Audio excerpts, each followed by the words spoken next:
Hello good evening मेरे प्यारे बच्चों। आज हम लोग इस वीडियो में रिलेशंस क्या होते हैं इस बेसिक कॉन्सेप्ट को सीखने की कोशिश करेंगे। ठीक है, तो देखो मैथमेटिक्स में रिलेशन दो सेट्स के बीच में डिफाइन किया जाता है। ठीक है ना, दो सेट्स के बीच में रिलेशनशिप डिफाइन किया जाता है। कहाँ? मैथमेटिक्स के अंदर। मान लो एक सेट ए है, दूसरा सेट बी है। अगर इसके एलिमेंट्स का इसके साथ अगर हमें रिलेशन डिफाइन करना है तो जो रिलेशन डिफाइन करेंगे हम, ध्यान से सीखिए, जो रिलेशन डिफाइन करेंगे वो हमेशा ए क्रॉस बी का सबसेट होगा। अगर हम ए से बी में रिलेशन डिफाइन कर रहे हैं तो रिलेशन जनरली क्या है? Relation is only the subset of A cross B. आपको ये याद रखना। तो relation is what? Subset of their Cartesian product. ठीक है ना, याद हो गया। आज के बाद अगर आपसे पूछा जाता है व्हाट इज रिलेशन, तो आप क्या बताएंगे कि relation is always the Cartesian product of the two given sets. जिन सेट्स के बीच में हमें रिलेशन डिफाइन करना है उन सेट्स के कार्टेशियन प्रोडक्ट का सबसेट क्या कहलाता है? रिलेशन कहलाता है। क्या कहलाता है? रिलेशन कहलाता है। देखो आइए आगे बात करते हैं। जैसे एक सेट मान लो हमारे पास है 2,3, दूसरा सेट है हमारे पास मान लो है हमने कहा 1,5 है। ठीक है ना, क्लियर। अगर मैं आपसे पूछूं कि ए क्रॉस बी के अंदर कितने एलिमेंट होंगे, तो आपने कहा 2 इसके अंदर हैं और 2 ही इसके अंदर हैं, तो टोटल एलिमेंट हो जाएंगे 4। अगर मैं आपसे पूछूं कि number of elements in A cross B अगर 4 हैं, कितने हैं? 4 हैं, तो इसके सबसेट्स कितने बनेंगे? इसके कितने सबसेट्स बनेंगे? तो आप कह दो कि 2 की पावर कितना? 4, और 2 की पावर 4 कितना होता है? 16। तो कहने का मतलब इन सेट्स के ए से बी पर अगर हम रिलेशंस बनाना चाहें तो कितने रिलेशंस बनेंगे? 16 बनेंगे। क्यों? क्योंकि जो सबसेट्स होते हैं उन्हीं को तो क्या कहते हैं? रिलेशंस कहते हैं। तो कितने रिलेशंस बनेंगे? 16 रिलेशन बनेंगे ए से बी में। तो एक क्वेश्चन ऐसे ही सिंपल आपसे पूछा जा सकता है कि from this set to this set how many relations can be formed. तो आप सीधा क्या करेंगे, जैसे मान लो ए के अंदर आपके 3 एलिमेंट हैं, बी के अंदर आपके पास 2 एलिमेंट हैं, तो यहाँ से कितने अगर रिलेशन पूछता है कि नंबर ऑफ रिलेशंस अगर पूछ रहा है तो रिलेशंस की संख्या हो जाएगी 2 की पावर क्या? 3 × 2, अर्थात 2 की पावर 6। और 2 की पावर 6 कितना होता है?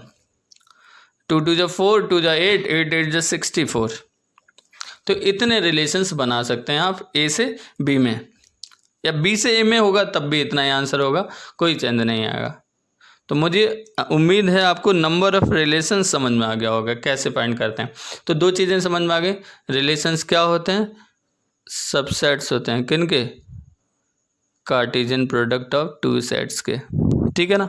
अगली बात समझिए कि कितने रिलेशंस बनाए जा सकते हैं एक सेट से दूसरे सेट में। तो कितने? जितने भी सबसेट्स होंगे उतने रिलेशंस बन जाएंगे। तो सबसेट्स निकालना हमने 2 की पावर n हमने सीखा, बोलो। ठीक है ना। तो 2 की पावर n से अब देखो ए क्रॉस बी में जितने भी एलिमेंट्स होंगे वो पावर n की जगह पे रख देंगे, वहाँ से आपको आंसर मिल जाएगा। समझ में आ गई बात? क्लियर है। एक क्वेश्चन आपके लिए, आइए करिए कि find the number of relations, find the number of relations from A to B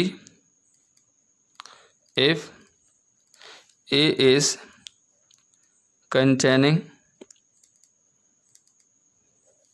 2 elements and B is containing 1 element। ठीक है। अगर ये क्वेश्चन आता है तो आप कैसे करेंगे? देखिए कितना आसान है। देखो पहले सेट के अंदर कितने, ए के अंदर कितने एलिमेंट हैं?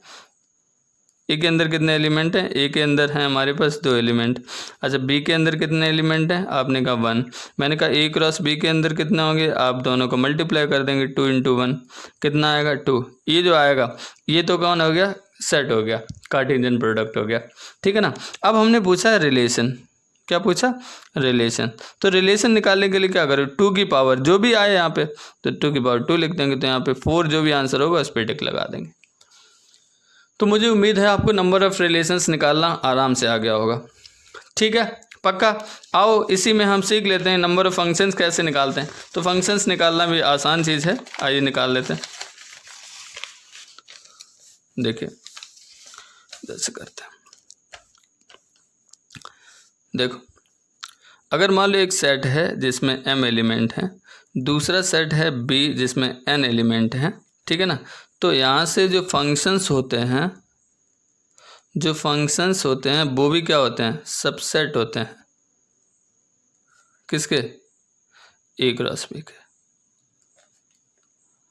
ठीक है। ये क्या होते हैं, फंक्शंस भी क्या होते हैं, सबसेट्स होते हैं a क्रॉस b के। और रिलेशंस होते हैं वो भी क्या होते हैं, सबसेट्स होते हैं, ठीक है। लेकिन थोड़ा डिफरेंस है, आपको बहुत अच्छे से समझेंगे तभी समझ में आएगा। रिलेशन बिटवीन मतलब difference between functions and relations जो चीज़ है ना, वो बहुत अच्छी चीज़ है, आपको आराम से समझना पड़ेगा। तो मैंने कहा जो फंक्शंस होते हैं वो भी क्या होते हैं, सबसेट्स होते हैं a क्रॉस b के। अब अंतर दोनों में क्या होता है ये भी हम डिस्कस करेंगे, अभी तुरंत डिस्कस करेंगे। आइए तो देखो यहाँ से अगर हमसे पूछा जाए कि नंबर ऑफ फंक्शंस बताइए, कहाँ से कहाँ तक,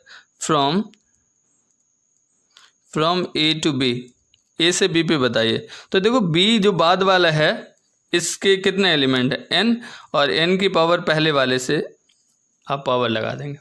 इतने फंक्शंस डिफाइन किए जा सकते हैं ए से बी में। ऐसे number of functions can be defined from B2 अगर ए की बात करेगा, तो अगर B से ए की बात करेगा तो जो यहाँ पे बात करता है, अगर ये दूसरा वाला सेट होता है ना, इस पर ए के अंदर कितने एलिमेंट है, m है, तो मैं कहूँगा m की पावर इसके सेट एलिमेंट m की पावर n। देखो ध्यान से सीखो, यहाँ ये याद करना थोड़ा डिफिकल्ट भी है लेकिन आप आसानी से याद कर सकते हो। अगर ए से बी में पूछ रहा है तो बी के एलिमेंट बेस में रहेंगे और पावर में ए के जाएंगे। अगर यहाँ से बी से ए में कितने फंक्शंस बनते हैं अगर ये पूछा गया है तो ए वाले नीचे रहेंगे और जहाँ से आ रहा है ना वो ऊपर जाएगा, ठीक है ना। क्लियर है, पक्का इतनी बात। जैसे हमसे कह दिया कि अगर मान लो एक सेट है जिसके अंदर 3 एलिमेंट हैं और जो दूसरा सेट है बी है जिसके अंदर 2 एलिमेंट हैं।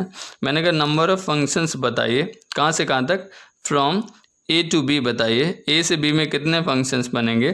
तो बी के एलिमेंट हम बेस में लिखेंगे, पावर में ए के एलिमेंट लिखेंगे 2 की पावर 3, और 2 की पावर 3 होता है हमेशा 8। तो कितने फंक्शंस बना सकते हैं आप, 8 फंक्शंस बना सकते हैं फ्रॉम ए टू बी।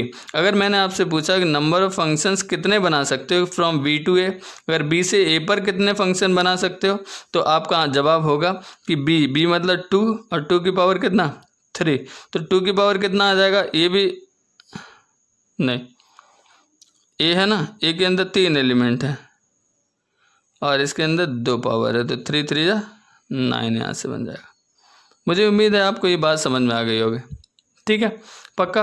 आगे की चीज़ें हम अगले वीडियो में सीखेंगे। Till then keep on watching the videos. और मुझे लगता है कि आपको कुछ ना कुछ ज़रूर सीखने को मिलता होगा। अगर कुछ सीखने को मिलता है तो आगे के वीडियो भी देखते रहिए, ठीक है ना।